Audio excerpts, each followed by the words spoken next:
I'm an ex-NHS doctor, now working as a senior lecturer and an activist in LGBTQ plus healthcare.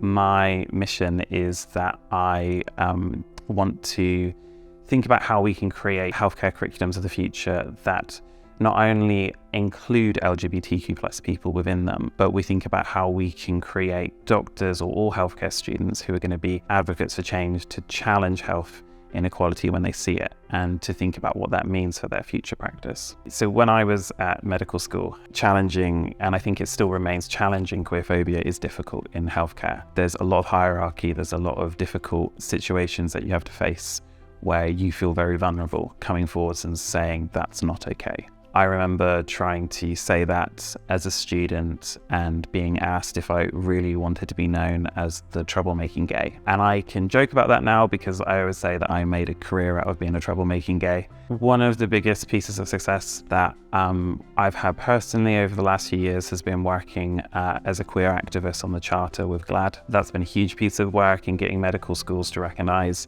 the inherent harms of so-called conversion therapy, and to think about what we can do as a healthcare community to correct that has been a massive project and is one I'm really proud of. So we now have 36 out of 44 medical schools signed up in the UK. So that's taken about 18 months for us to get that far. The inclusion of trans and genderqueer people within health education is a big passion for me, especially as a genderqueer person myself. It remains a very difficult thing to be tackling. The medical community is relatively conservative in its approach to these issues. The BMA's report onto LGBTQ plus doctors' experiences kind of demonstrates that. But we are slowly making change, both locally and nationally, and making trans and genderqueer voices part of the curriculum development. So we use the term so-called conversion therapy for two reasons. One, it is not possible to convert somebody's gender or sexuality.